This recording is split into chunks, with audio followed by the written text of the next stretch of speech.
Cuando me di cuenta, las llaves habían desaparecido. Los documentos se esfumaron y voces me atormentaban todas las noches. Ella se está volviendo loca, susurraban en las paredes. Mi esposo y mi suegra me estaban destruyendo lentamente para robar todo lo que había construido en 35 años de vida. Buenos días, mis queridos. Qué alegría poder compartir un poquito de mi vida con ustedes hoy. Soy Carmela Gutiérrez Fuentes. Tengo 76 añitos bien vividos y vivo aquí en Cuernavaca, Morelos, una ciudad hermosa y llena de vegetación que adopté como mía hace casi 20 años. Llegué a este rinconcito bendecido después de mucha lucha, pero gracias a Dios, hoy puedo decir que encontré paz en esta tierra de tantos árboles y gente buena. Saben, mis queridos, hoy mi vidita es muy tranquila. Paso las mañanas cuidando mi jardín. Tengo un árbol de guayaba que da frutos dulcísimos que hay que ver para creer. Por las tardes coordino un grupo de apoyo para mujeres que sufren violencia psicológica en la Casa de la Mujer cuernavacense. Empezó sin querer, ¿saben? Después de lo que pasé, sentí que necesitaba usar mi experiencia para ayudar a otras que están pasando por el mismo sufrimiento que yo pasé. Tengo una casita sencilla, pero acogedora aquí en la colonia Vista Hermosa, con vista al parque. Mi rinconcito es pequeño, pero lleno de plantas y fotos de mis 2 nietecitos, Joaquín y Beatriz, hijos de mi única hija, Clarisa. Ella vive conmigo desde hace 10 años, desde su divorcio. Fue mi puerto seguro cuando más la necesité. Saben, antes de jubilarme, trabajaba como arquitecta. Siempre fui una mujer independiente, estudiada, criada por mi madre para no depender de ningún hombre. Pero la vida da vueltas que uno ni se imagina, ¿verdad, mis queridos? Y fue en una de esas vueltas que acabé cayendo en una trampa terrible, de esas que uno ni cree que existen fuera de las películas de suspenso. Antes de continuar mi historia, quería pedirles a ustedes que me están viendo ahora, si pueden, denle like y suscríbanse al canal. Esto ayuda mucho a esta abuelita a seguir compartiendo sus historias. Y cuéntenme aquí en los comentarios desde qué ciudad me están viendo y a qué hora del día encontraron este video. ¿De mañanita con el café, después de la comida o ya de nochecita? Me encanta saber de dónde son y cómo encuentran un tiempito del día para escuchar las historias de esta abuelita. Vamos a crear una cadena de cariño. Hoy les voy a contar cómo sobreviví a un tipo de violencia que mucha gente ni sabe que existe, pero que destruye la vida de tantas mujeres por ahí. ¿Han oído hablar del gaslighting?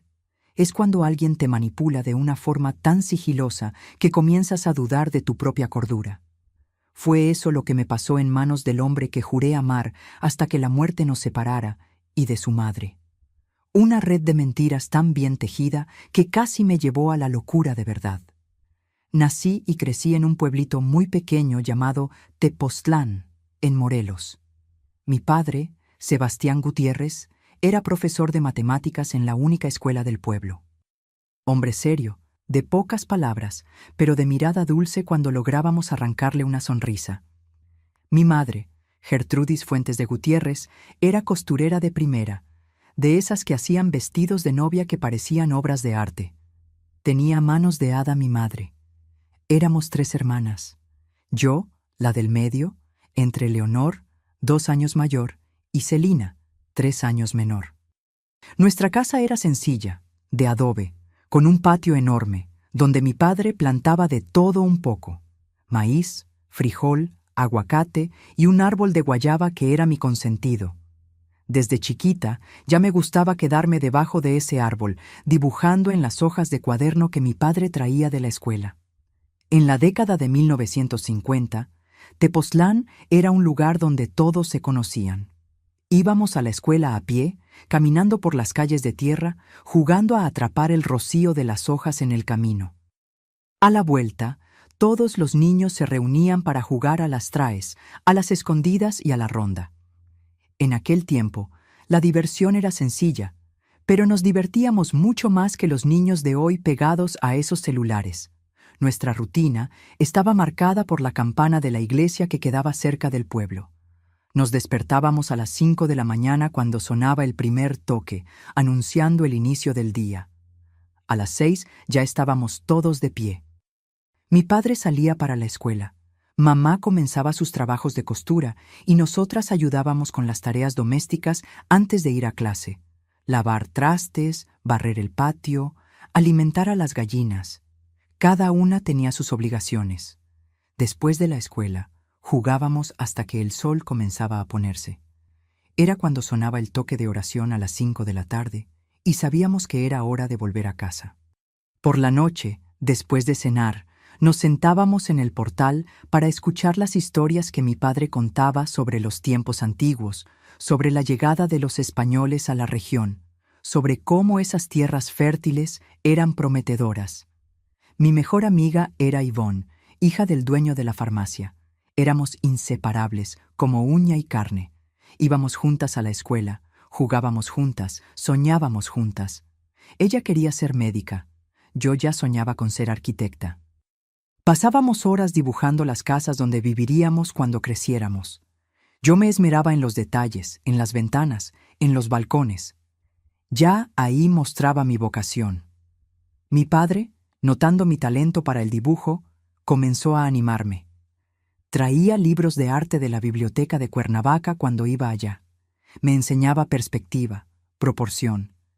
«Tienes don, Carmela», decía. «Un día construirás casas tan bonitas como las que dibujas». Aquellas palabras fueron plantando en mí la semilla de lo que llegaría a ser. La vida era dura en aquellos tiempos, pero no nos dábamos cuenta. Mis padres trabajaban de sol a sol para darnos educación. Mi madre, además de coser, vendía dulces en la plaza los domingos. Cocadas, dulce de calabaza, ate de membrillo, que ella hacía, que eran una maravilla. Mi padre daba clases particulares después del horario de la escuela, todo para garantizar que tuviéramos oportunidades que ellos no tuvieron. Recuerdo que una vez al mes íbamos a Cuernavaca, la ciudad grande más cercana. Era todo un acontecimiento. Nos arreglábamos con nuestras mejores ropas. Mamá pasaba horas planchando los vestidos con la plancha de carbón. Íbamos en camión, un autobús viejo que se sacudía en el camino de tierra. Pero no importaba. Para nosotros era una gran aventura. En Cuernavaca, mi padre resolvía negocios. Mamá compraba telas y nosotras, niñas, nos maravillábamos con los aparadores, las nieves, el movimiento. Fue en uno de esos viajes que vi por primera vez un edificio alto de verdad y decidí, quiero hacer eso cuando crezca. Poco sabía yo que ese sueño me llevaría lejos de allí para estudiar arquitectura en la capital. Las primeras señales de que yo sería diferente a las otras niñas del pueblo comenzaron a aparecer cuando entré en la adolescencia. Mientras mis amigas soñaban con el matrimonio, con encontrar un buen muchacho de la región, yo soñaba con la universidad, con crear proyectos, con viajar. Mi madre se preocupaba. «Niña, tienes que aprender a cocinar bien, a cuidar una casa. ¿Cómo vas a conseguir marido así?» Pero mi padre siempre me defendía. «Deja a la niña, Gertrudis, el mundo está cambiando». Y así pasé mi infancia entre los juegos en el patio, los dibujos de casas imaginarias, las historias en el portal y los sueños de un futuro diferente.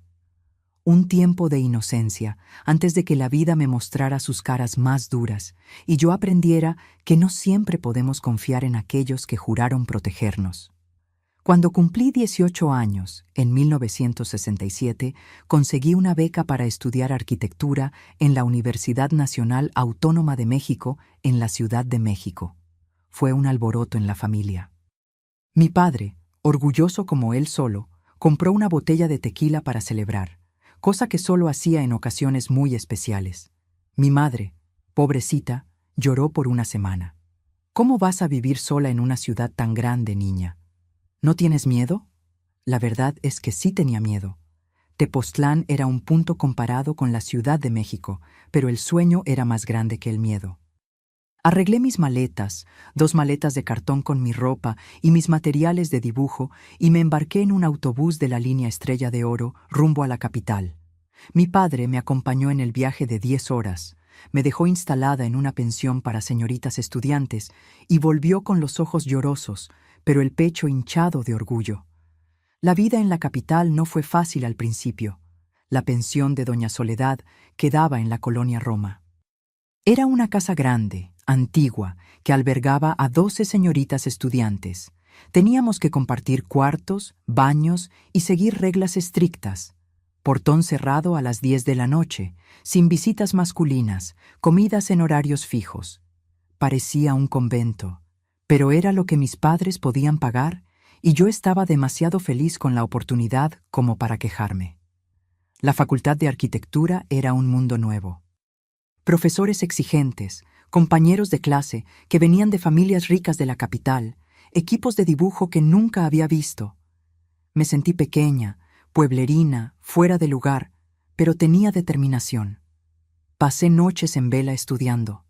Ahorraba hasta el último centavo de la mesada que mi padre mandaba para comprar libros y materiales. Poco a poco fui ganando respeto, haciendo amistades, encontrando mi lugar. Fue en el último año de la carrera, en 1972, que mi vida cambió para siempre. Yo tenía 23 años y conseguí una práctica en un importante despacho de arquitectura de la Ciudad de México.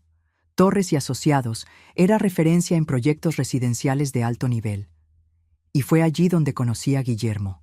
¡Ay, Dios mío! Cuando recuerdo a él en aquella época, todavía siento un nudo en el pecho. Guillermo Augusto Fernández era un hombre deslumbrante, 35 años, formado en ingeniería civil, hijo de un importante constructor de la ciudad, alto, ojos verdes penetrantes, una sonrisa que iluminaba cualquier ambiente y culto. Hablaba de literatura, música clásica, viajes por Europa. Yo, niña de pueblo que apenas había salido de Morelos, quedé encantada. Él era socio minoritario del despacho y supervisaba a los practicantes. Desde el primer día me trató diferente. Elogiaba mis dibujos, me invitaba a comer, a discutir proyectos, me prestaba libros de su biblioteca personal. Las otras practicantes se morían de envidia. El Ingil Guillermo nunca le da tanta atención a nadie.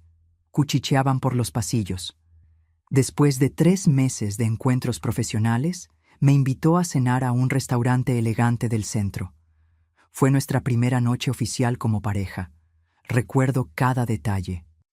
El vestido azul marino que compré especialmente para la ocasión, el vino francés que él pidió, la música del pianista en vivo. Tomó mi mano sobre la mesa y dijo: «Carmela, eres diferente a todas las mujeres que he conocido. Tienes talento, inteligencia y una pureza que me encanta». El noviazgo fue rápido e intenso. En 6 meses estábamos comprometidos. Mis padres vinieron a la Ciudad de México para conocerlo y quedaron impresionados. Un hombre establecido, de buena familia, que prometía darle a su hija una vida de comodidad y estabilidad. ¿Quién no estaría feliz? Solo mi hermana Leonor mostró alguna reserva. ¿No es un poco controlador, Carmé?, preguntó cuando estábamos solas. Ignoré el comentario. Estaba demasiado enamorada para ver cualquier defecto. Nos casamos en julio de 1973 en una ceremonia elegante en la iglesia de San Juan Bautista. La recepción fue en el Club España con más de 200 invitados, la mayoría amigos y socios de negocios de Guillermo y de su padre, el señor Osvaldo Fernández. De mi parte, solo mi familia y algunos pocos amigos de la facultad. Recuerdo la sensación extraña de mirar alrededor y apenas reconocer los rostros en mi propia fiesta de boda. Nuestra luna de miel fue en Buenos Aires. 10 días en un hotel lujoso, cenas en restaurantes caros, paseos culturales. Me sentía viviendo un cuento de hadas, la arquitecta de pueblo que conquistó al príncipe de la capital. Pero fue durante ese viaje que noté las primeras señales de lo que llegaría a convertirse en mi pesadilla. Guillermo insistía en elegir mi ropa antes de salir. «Este vestido no es adecuado para la cena de hoy, querida. Usa el azul que combina con tus ojos». Al principio lo interpreté como cuidado, atención a los detalles. Más tarde, cuando quería visitar un museo que no estaba en el itinerario planeado por él, percibí su irritación mal disimulada. «Carmela, ya organicé nuestro día. ¿Por qué siempre quieres cambiar las cosas?» Nuevamente me justifiqué. Él era organizado, le gustaba planear. Yo estaba siendo quisquillosa. Cuando volvimos a la Ciudad de México, Guillermo sugirió que no volviera a trabajar inmediatamente. Necesitamos organizar nuestra casa, querida, y pronto querremos formar una familia. ¿Por qué no esperas un poco? Resistí, pero acabé accediendo. Al final, él tenía razón.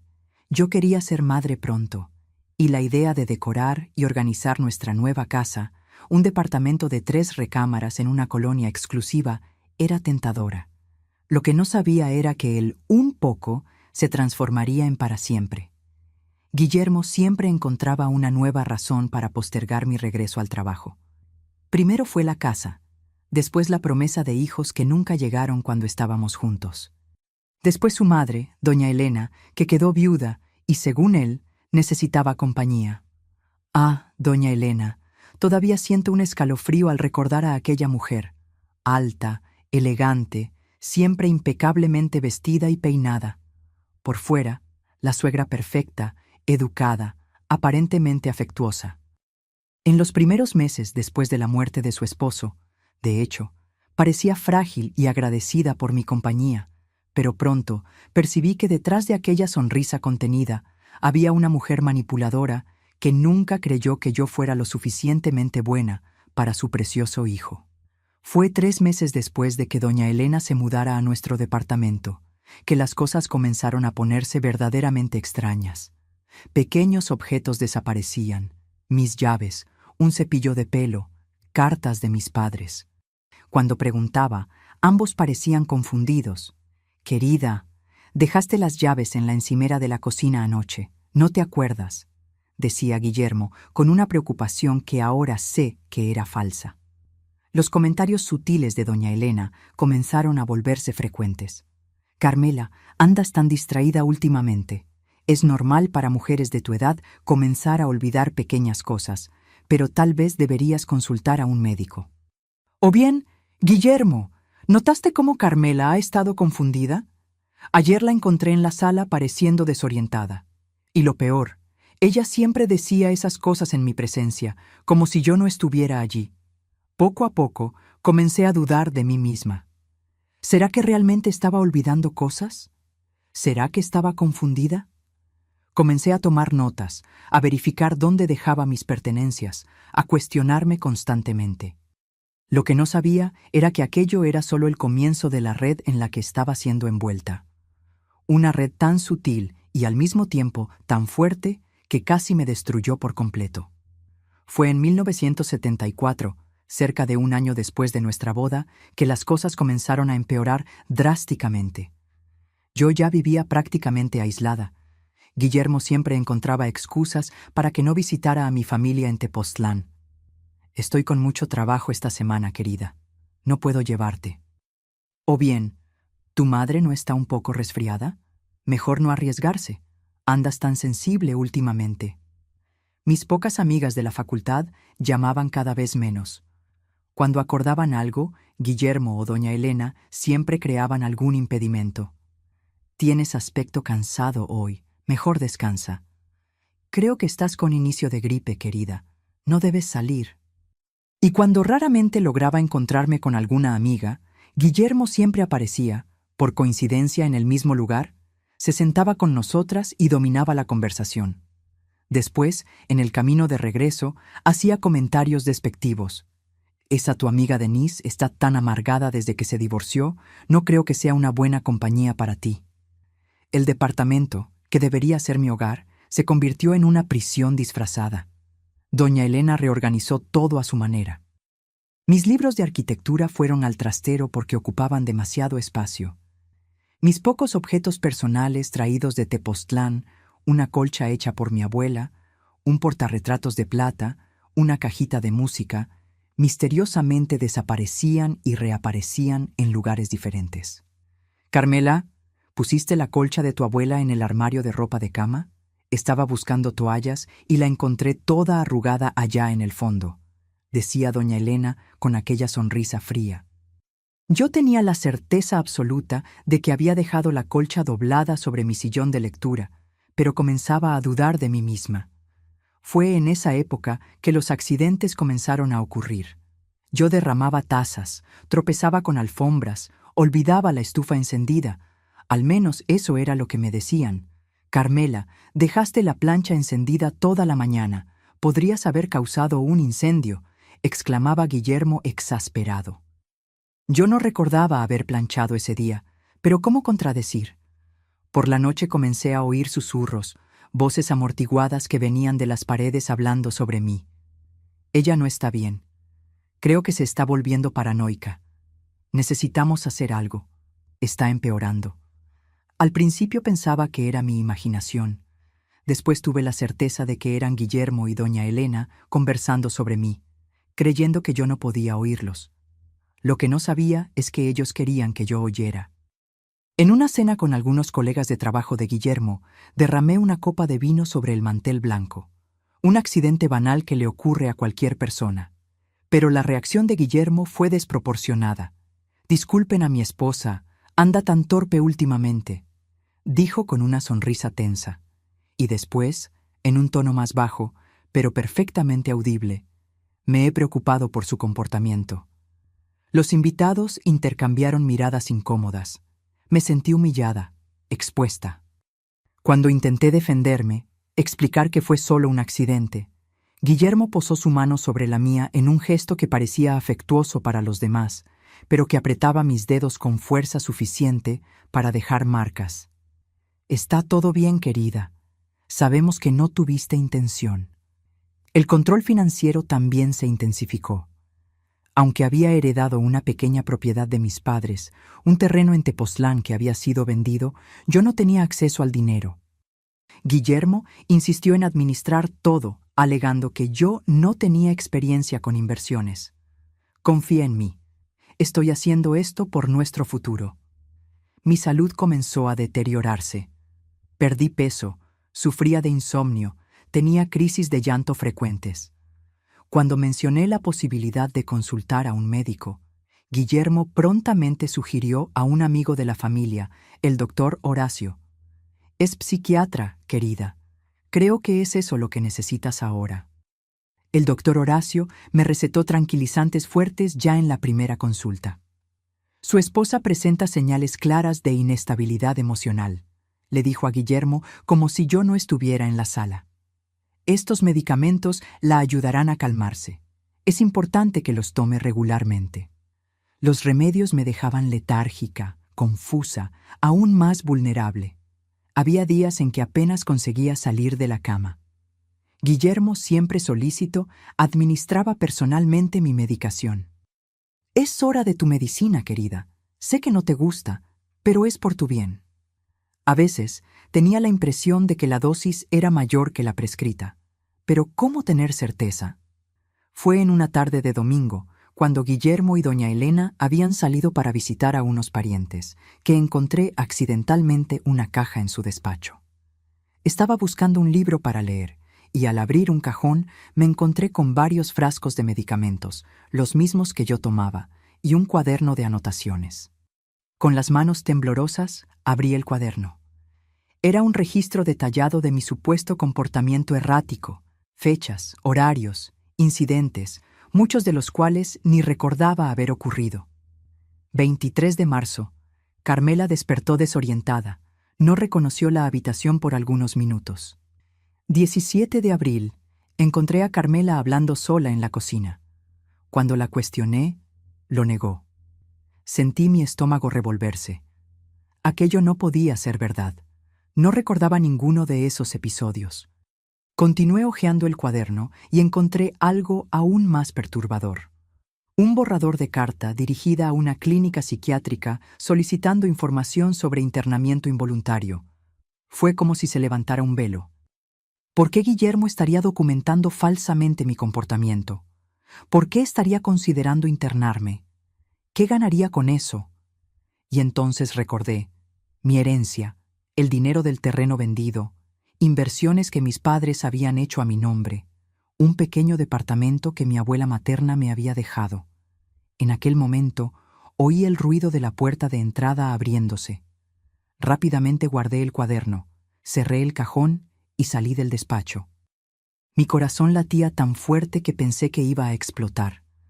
Necesitaba mantener la calma, fingir que nada había cambiado. Necesitaba un plan. En los días siguientes, comencé a prestar más atención.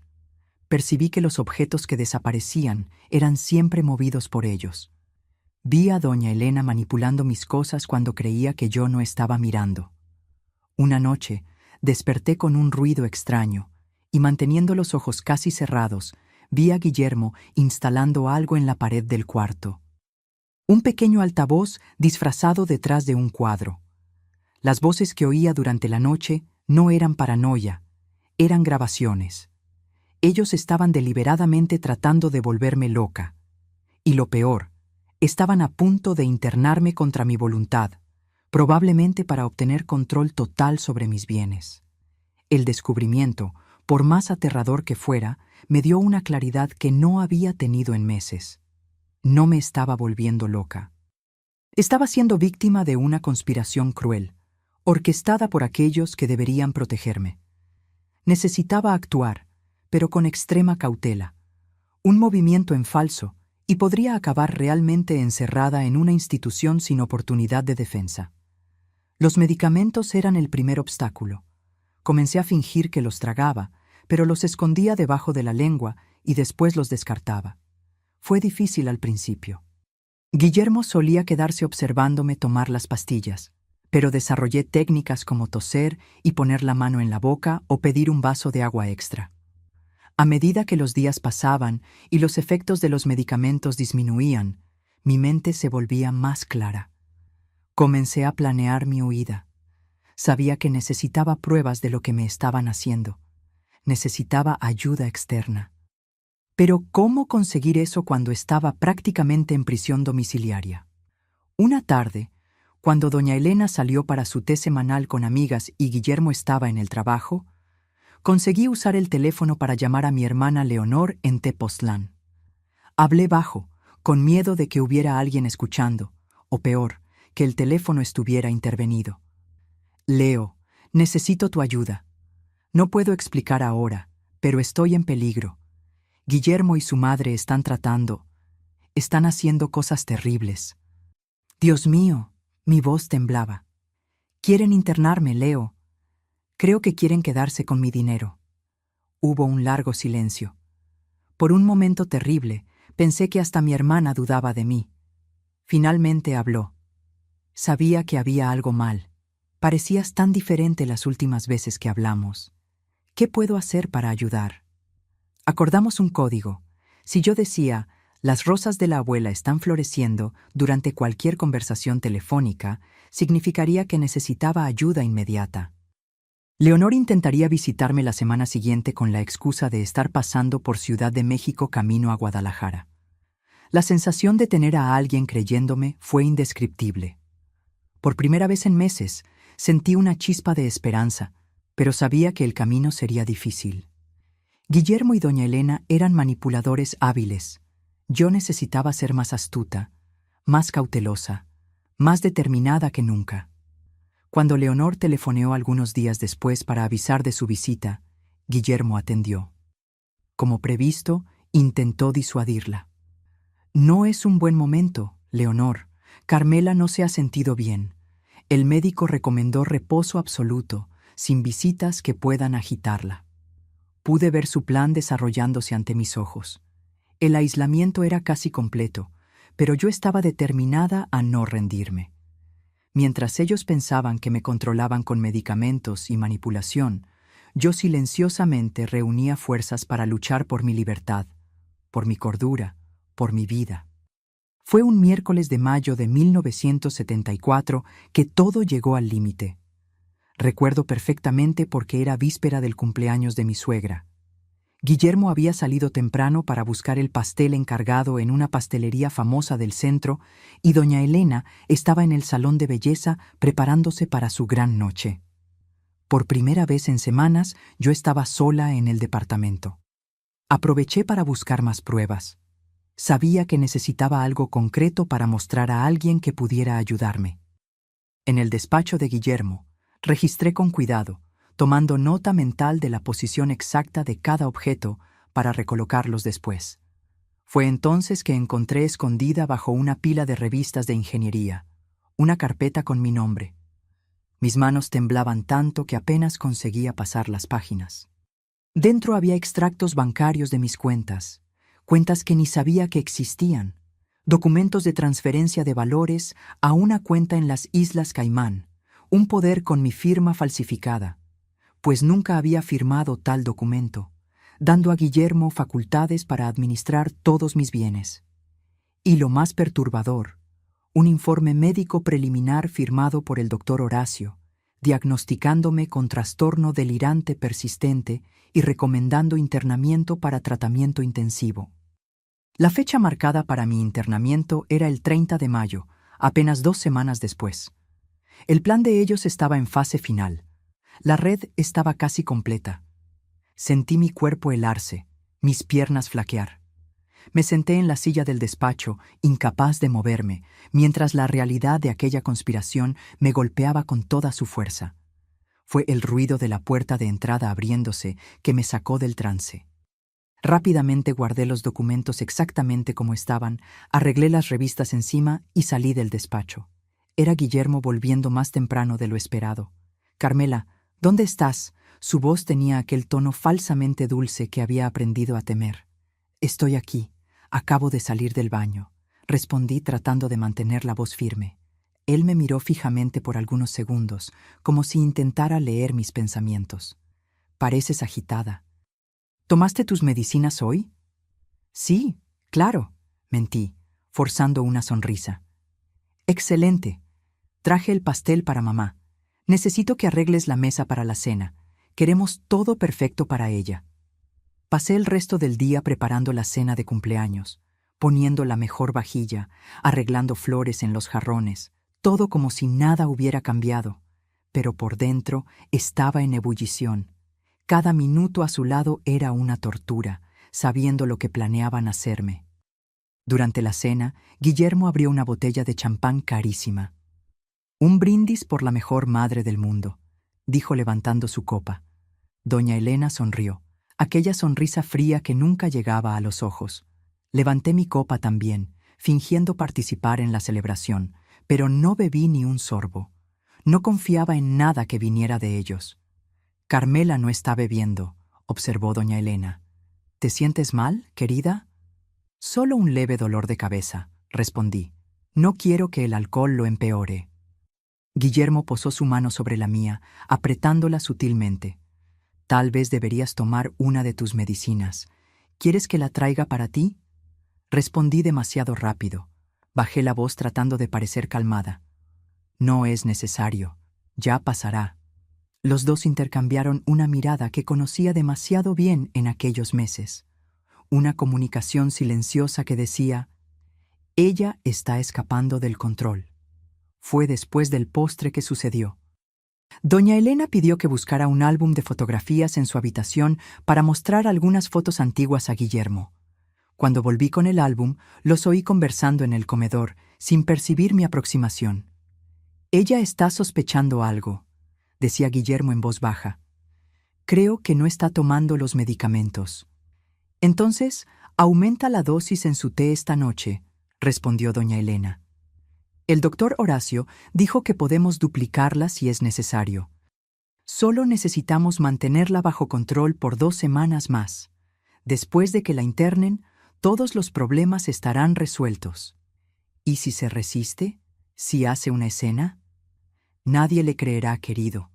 Tenemos meses de documentación de su comportamiento inestable.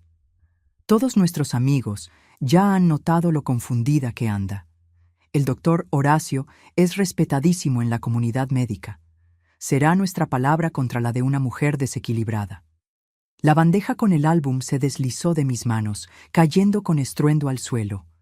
Ambos se volvieron sorprendidos. Por un momento, nadie dijo nada. Nos miramos fijamente, y por primera vez no intenté disimular lo que sentía. El miedo dio lugar a la rabia, una rabia que me consumía por dentro. «Carmela», comenzó Guillermo levantándose, «¿cuánto tiempo llevas ahí?» «El suficiente», respondí, mi voz extrañamente calmada. Doña Elena intentó remediar la situación. «Querida, debes haber entendido mal. Estábamos solo...» «No», grité, interrumpiéndola. No se atreva a mentirme ahora. Ustedes están tratando de volverme loca, están poniendo medicamentos en mi té, moviendo mis cosas, colocando altavoces en las paredes para hacerme oír voces. Guillermo se acercó, tratando de parecer conciliador. ¿Ves, mamá? Es de esto que estoy hablando. Estos delirios persecutorios están volviéndose más frecuentes. Carmela, querida, necesitas ayuda. Sé sobre los documentos, Guillermo, dije retrocediendo cuando intentó tocarme. Sé sobre la cuenta en las Islas Caimán, sé sobre el informe falso del doctor Horacio. Lo sé todo. El semblante de él cambió instantáneamente. El disfraz de marido preocupado desapareció, revelando al hombre frío y calculador que realmente era.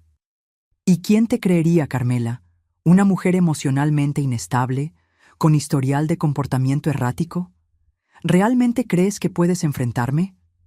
En aquel momento, sentí algo dentro de mí romperse, no de dolor o desesperación, sino como una presa que se rompe, liberando una fuerza que ni sabía que poseía. Me voy de aquí ahora. Intenté pasar junto a él en dirección a la habitación para tomar algunas cosas, pero Guillermo agarró mi brazo con fuerza. No vas a ningún lado. No, sin mi permiso. ¡Suéltame!, grité, tratando de zafarme. Guillermo, los vecinos van a oír, alertó doña Elena, siempre preocupada por las apariencias. Llévala a la habitación. Dale aquellas pastillas más fuertes que el doctor dejó para emergencias.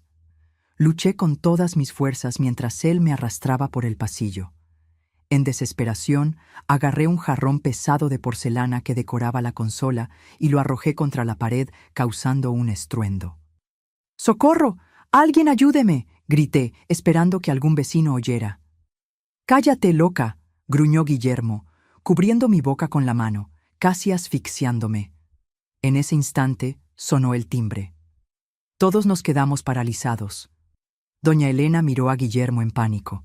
El timbre sonó nuevamente, insistente. «Debe ser algún vecino quejándose del ruido», susurró ella. «Yo atiendo. Llévala a la habitación rápido». Mientras Guillermo me arrastraba a la habitación, oí la puerta de entrada abrirse y la voz azucarada de doña Elena. «Buenas noches. ¿En qué puedo ayudarle?». Y entonces, como un milagro, oí la voz que me devolvió la esperanza. «Buenas noches. Soy Leonor Gutiérrez, hermana de Carmela. Vine a darle una sorpresa». Mi hermana había llegado un día antes de lo acordado. Reuniendo fuerzas que no sabía tener, mordí la mano de Guillermo con toda la fuerza.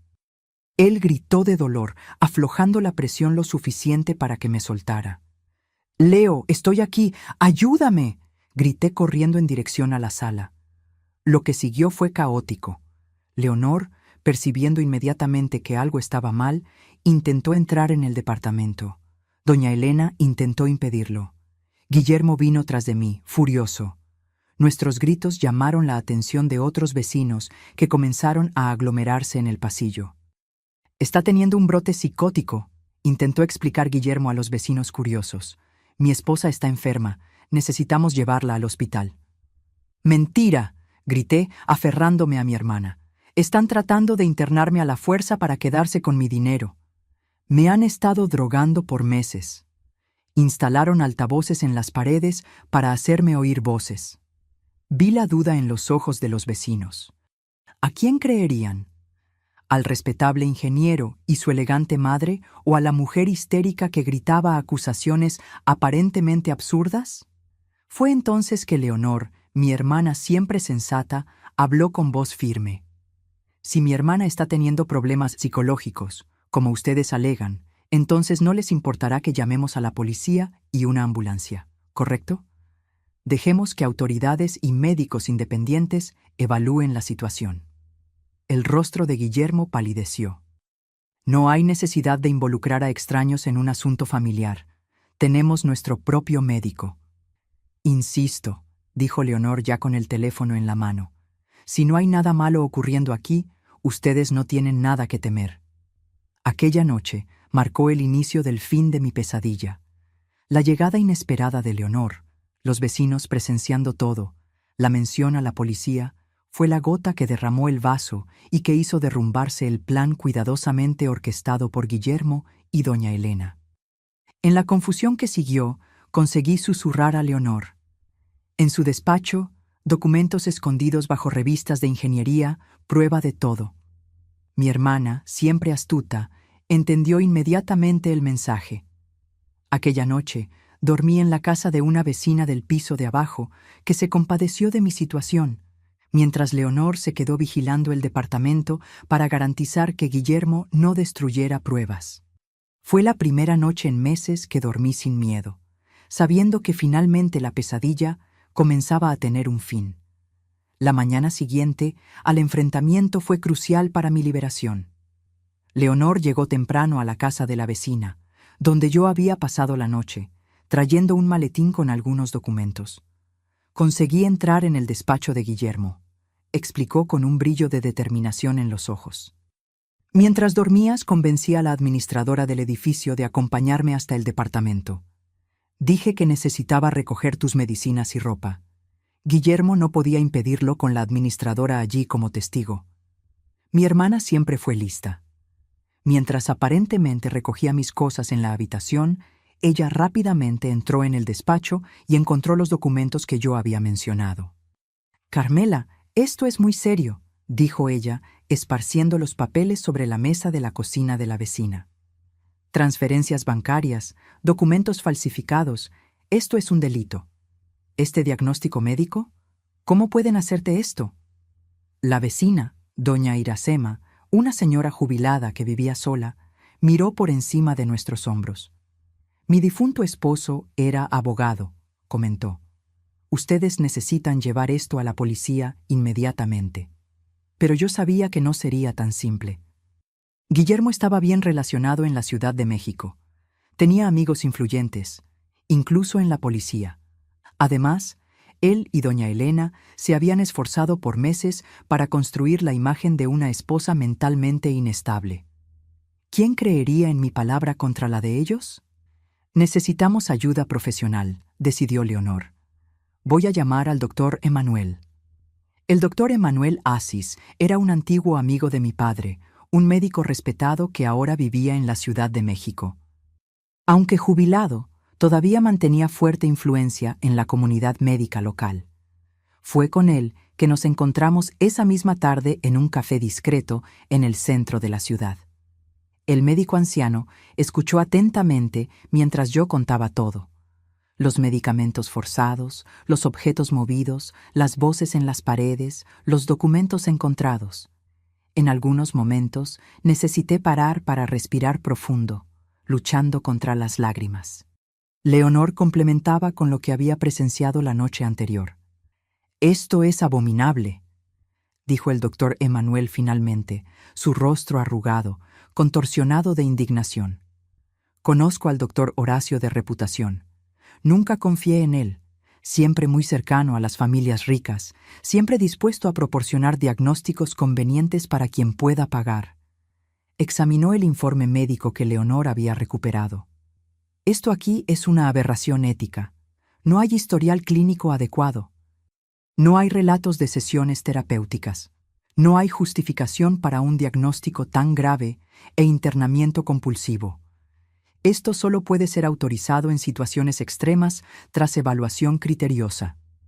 El doctor Emanuel se quitó los lentes y se frotó los ojos cansados. «Carmela, necesitas pasar por una evaluación médica independiente inmediatamente.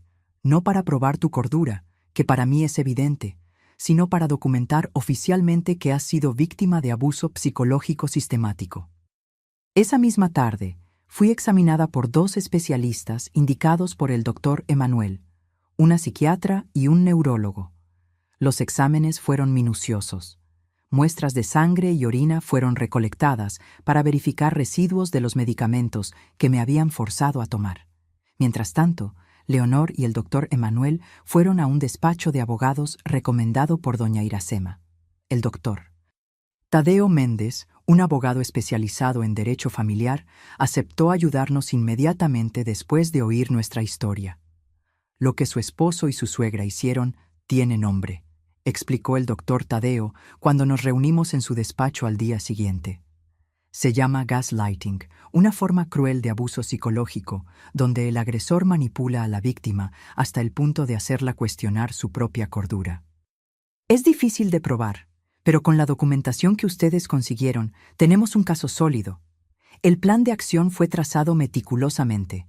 Primero, una orden de protección para mantenerme alejada de Guillermo y doña Elena. Después, una pericia técnica en el departamento para documentar los altavoces escondidos en las paredes. Y finalmente, una auditoría completa en mis cuentas bancarias para rastrear el dinero desviado por Guillermo. No será una batalla fácil, advirtió el doctor Tadeo. Su esposo intentará usar el supuesto diagnóstico psiquiátrico contra usted. Dirá que todo no pasa de delirios de una mente perturbada, pero tenemos evidencias físicas ahora. Y lo más importante, tenemos testigos. La noticia de mi situación corrió entre los vecinos del edificio.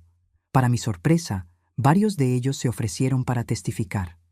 La joven del 501 contó que había notado a Guillermo cargando herramientas y materiales extraños al departamento a altas horas de la noche. El señor del 302 confirmó haber visto a doña Elena manipulando en el buzón, interceptando correspondencias.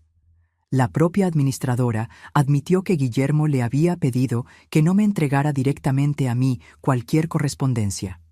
El cerco se cerraba, pero no alrededor mío, alrededor de ellos.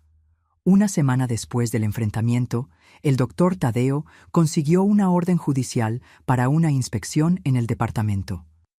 Acompañada por oficiales de justicia, peritos y mi abogado, volví a aquel lugar que había sido mi prisión. Guillermo no estaba, probablemente avisado por algún amigo en el tribunal, pero doña Elena sí, furiosa con la invasión. Esto es un absurdo, una payasada. Mi hijo sabrá de esto.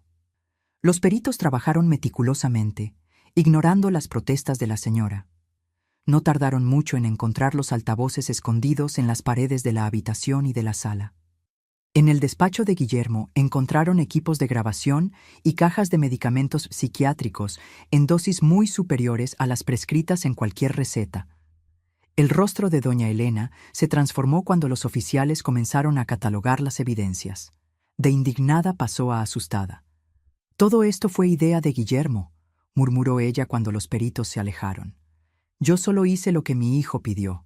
Él dijo que era por tu bien, Carmela». Típico. La máscara caía y la verdadera Elena aparecía, cobarde y dispuesta a traicionar hasta a su propio hijo para salvarse.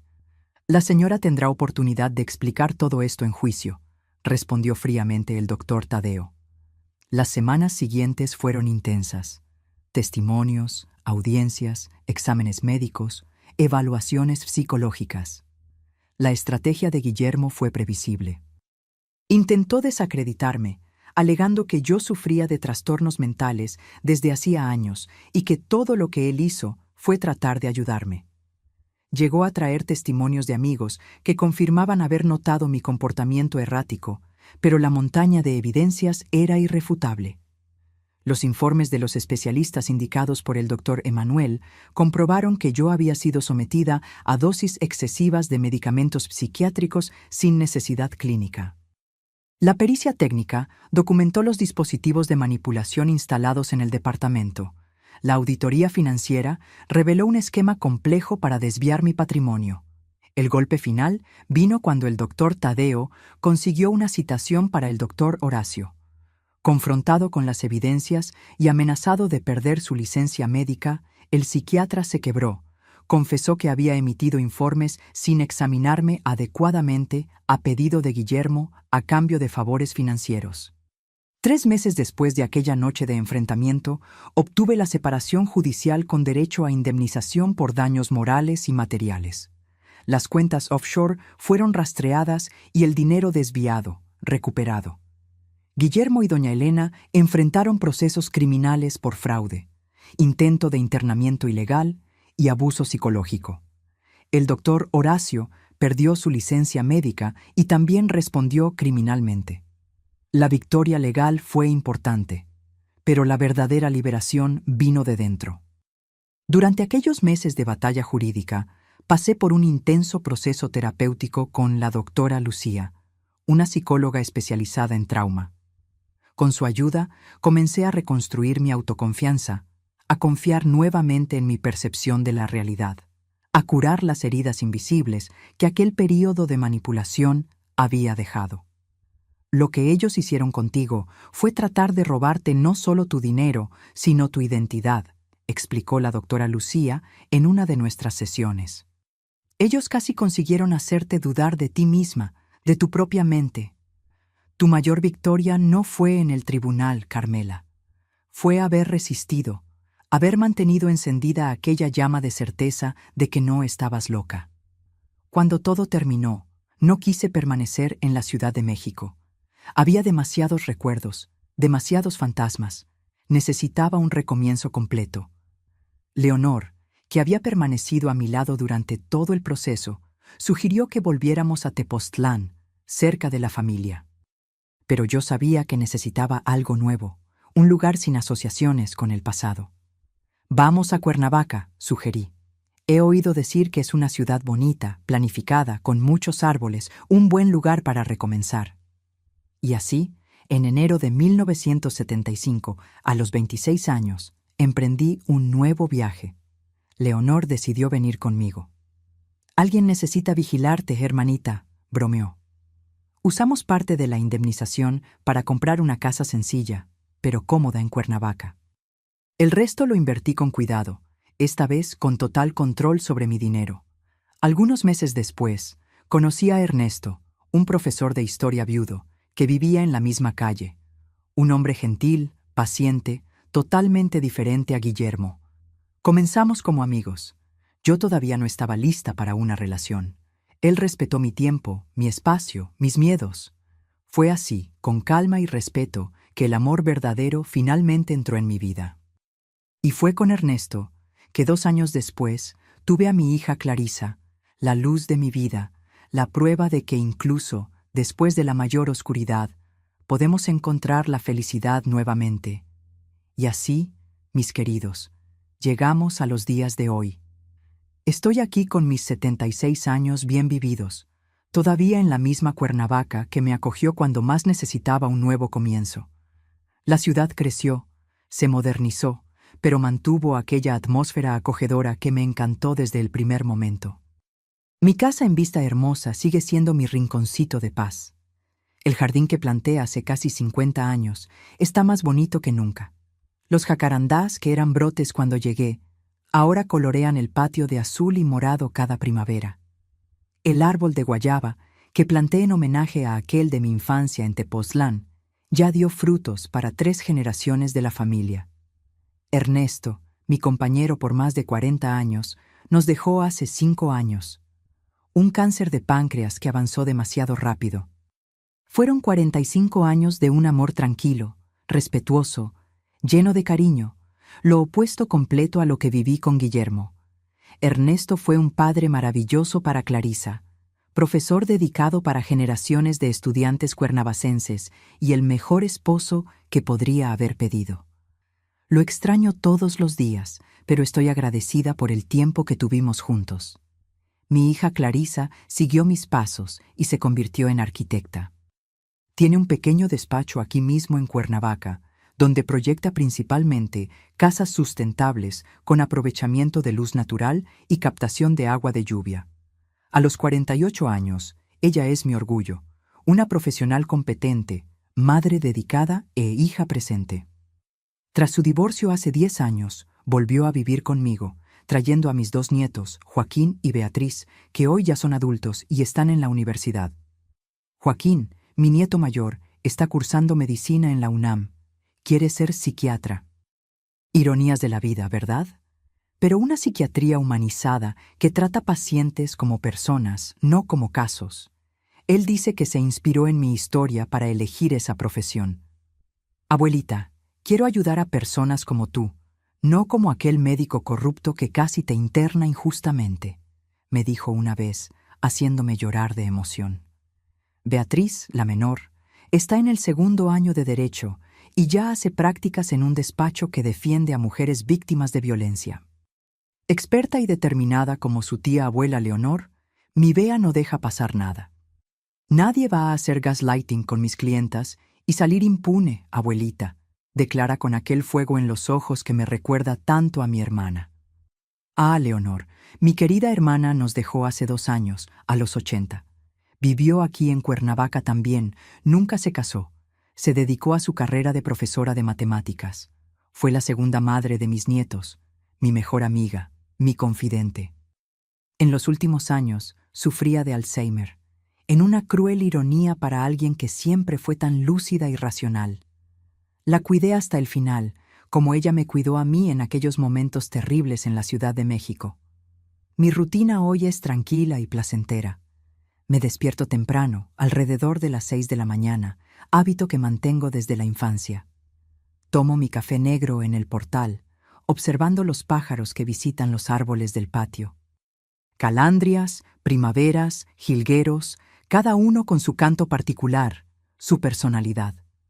3 veces por semana voy hasta la Casa de la Mujer cuernavacense, donde coordino un grupo de apoyo para mujeres que han sufrido violencia psicológica.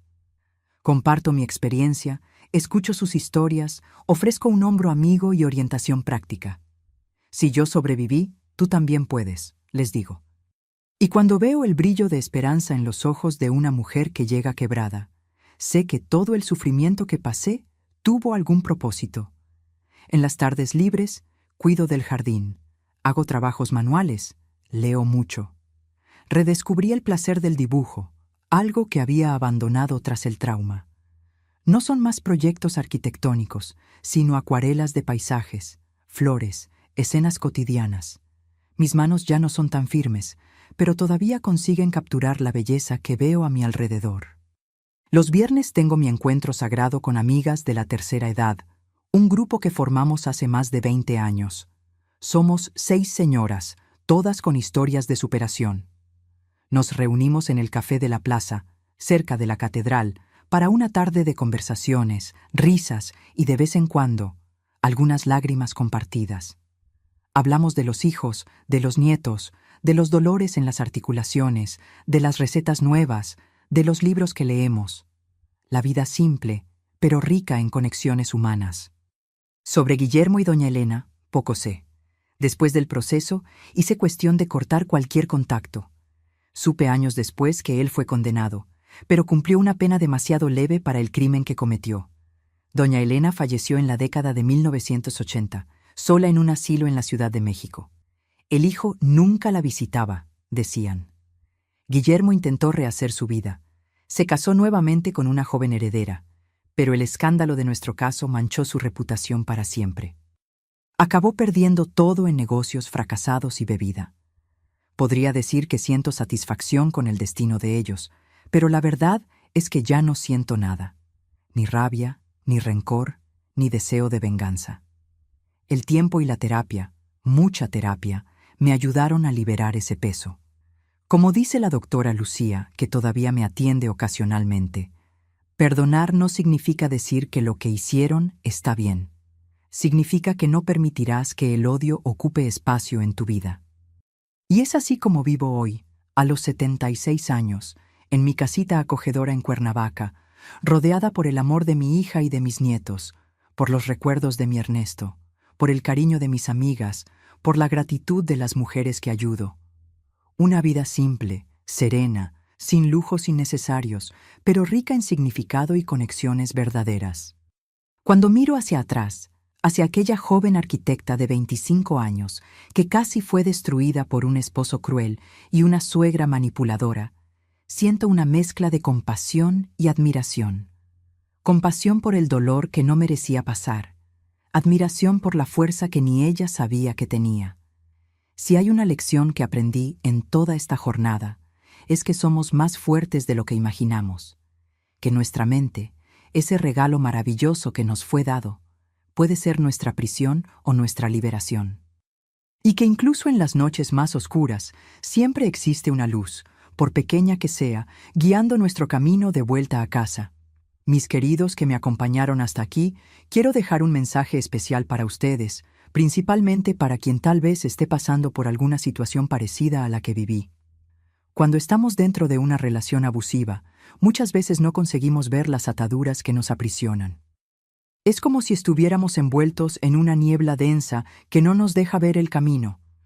El gaslighting, esa manipulación psicológica cruel que te hace dudar de tu propia cordura, es uno de los tipos más peligrosos de abuso, justamente porque ataca aquello que tenemos de más precioso, nuestra mente, nuestra percepción de la realidad. Cuando alguien comienza a mover tus cosas del lugar, a negar lo que viste u oíste, a hacerte cuestionar tus memorias y sentimientos, mantente alerta. Eso no es amor, no es cuidado, no es preocupación genuina, es control, es abuso. Si estás sintiendo que algo no está bien en tu relación, confía en ese instinto. Nuestra intuición muchas veces percibe el peligro antes incluso que nuestra mente consciente. Si las personas a tu alrededor están siendo alejadas, si estás cada vez más aislado, si tus decisiones están siendo constantemente cuestionadas o ridiculizadas, busca ayuda. Aprendí que la edad no define nuestra fuerza, sino nuestra capacidad de recomenzar cada día. Cuando huí de aquel departamento en la Ciudad de México, a los 26 años, pensé que mi vida había terminado. ¿Cómo podría confiar en alguien nuevamente? ¿Cómo podría reconstruir todo lo que perdí? Pero la vida tiene de esas sorpresas. El tiempo que creemos que va a destruirnos acaba moldeándonos, fortaleciéndonos. Mis arrugas son mapas de supervivencia. Cada una cuenta una historia de dolor superado. Me miro al espejo hoy y veo a una mujer de 76 años que pasó por tormentas, que casi se ahogó, pero que encontró fuerza para nadar hasta la orilla. Y si yo pude, tú también puedes. La vida me enseñó que hasta en la oscuridad más profunda, nuestra luz interior nunca se apaga. Incluso en los días en que estaba tan dopada por los medicamentos que apenas conseguía formular un pensamiento coherente, había una pequeña llama dentro de mí que se negaba a extinguirse. Fue esa llama la que me mantuvo viva, la que me hizo desconfiar, la que me dio coraje para buscar la verdad. Nunca permitir que mi dignidad fuera robada, incluso cuando intentaron llevarse todo de mí. Ellos trataron de convencerme de que estaba loca, trataron de aislarme de mi familia, trataron de robarme, pero había algo que no consiguieron tocar, mi esencia, mi alma. Por más que intentaran disminuirme, había una parte de mí que sabía quién era yo de verdad. Descubrí que somos más fuertes de lo que imaginamos, especialmente cuando pensamos que no aguantamos más. En aquella noche del enfrentamiento, cuando parecía que todo estaba perdido, encontré una fuerza que ni sabía que existía dentro de mí. Y tú también la encontrarás, si la necesitas. El tiempo no cura todas las heridas, pero nos enseña a vivir con ellas y aún así sonreír. Llevo hasta hoy las cicatrices de aquel periodo. Hay momentos en que todavía me sobresalto cuando algo desaparece en casa, cuando alguien cuestiona mi memoria sobre algún evento. Pero aprendí a reconocer esos disparadores, a respirar profundo, a anclarme en el presente. Mi historia no es sobre lo que me hicieron, sino sobre cómo elegí responder. Podría haberme hundido en el papel de víctima. Podría haber dejado que la amargura y el resentimiento consumieran el resto de mi vida. Pero elegí transformar mi dolor en propósito, ayudando a otras mujeres a identificar y escapar de situaciones abusivas. Aprendí que la verdadera fortaleza no está en nunca caer, sino en levantarse todas las veces. Y fueron muchas caídas a lo largo del camino. La recuperación no es lineal. Hay días buenos y días malos, momentos de coraje y momentos de miedo. Lo importante es seguir adelante, un pequeño paso cada vez. El abuso deja cicatrices invisibles, pero la recuperación muestra que podemos florecer incluso después de la tormenta. Hoy, cuando miro a las mujeres de mi grupo de apoyo y veo a aquellas que llegaron quebradas, transformándose en guerreras, sé que vale la pena luchar. Vale la pena creer en la posibilidad de una vida mejor. Descubrí que mi voz, incluso temblorosa, tiene poder cuando decido usarla. Por mucho tiempo permanecí en silencio, con miedo de no ser creída. Pero cuando finalmente hablé, cuando conté mi verdad, percibí que mis palabras tenían el poder no solo de liberarme, sino de iluminar el camino para otras que todavía estaban en las tinieblas. La edad me dio sabiduría para entender que nunca es tarde para recomenzar. A los 26 años pensé que mi vida había terminado. A los 76 sé que cada día es una nueva oportunidad. Si estás pasando por momentos difíciles ahora, recuerda, tu historia aún está siendo escrita y tú tienes el poder de cambiar su rumbo. Mis queridos que están viéndome, si este video tocó tu corazón, si mi historia resonó de alguna forma contigo, quisiera pedirte un favor especial. Da clic en el botón de suscripción y activa la campanita. No es por vanidad o por números, es porque cada suscripción me ayuda a alcanzar a más personas que pueden estar necesitando escuchar este mensaje de esperanza. Si conoces a alguien que esté comportándose de manera extraña últimamente, que esté aislándose, que parezca confuso o con miedo sin razón aparente, comparte este video con esa persona inmediatamente. Un mensaje, un video compartido, puede ser la diferencia entre la desesperación y la esperanza, entre continuar presa o encontrar coraje para salir. Y si tú mismo estás en una relación donde constantemente dudas de tu percepción, donde tus memorias son cuestionadas, donde tu pareja controla tu acceso a amigos y familiares, por favor, busca ayuda ahora. No esperes hasta estar completamente aislado. No esperes hasta perder la confianza en ti mismo. Hay personas listas para creerte, para apoyarte, para ayudarte a encontrar el camino de vuelta a la luz.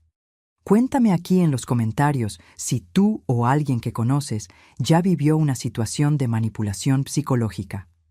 Tu testimonio puede ayudar a otros a identificar señales de abuso en sus propias vidas. Hazlo ahora. No esperes ni un minuto más. En cualquier país, en cualquier cultura, la manipulación psicológica es una forma de violencia que deja marcas profundas. Busca información sobre organizaciones de apoyo en tu región. No importa dónde estés, existen personas dispuestas a ayudar, a escuchar tu historia, a creerte. Porque, mis queridos, lo que nunca conté a nadie hasta hoy es que en las primeras noches, después de que huí de aquel departamento, todavía oía las voces en las paredes, incluso sabiendo que eran falsas. El trauma fue tan profundo que mi cerebro continuó reproduciendo aquellos susurros por meses, y eso es algo que me acompañará hasta mi último suspiro. Antes de terminar, normalmente en esta parte del video, menos del 1% de las personas me están viendo aquí. Así que si fuiste una de las personas que se quedó hasta aquí, comenta la palabra superación. Muchas gracias, queridos. Hasta el próximo video.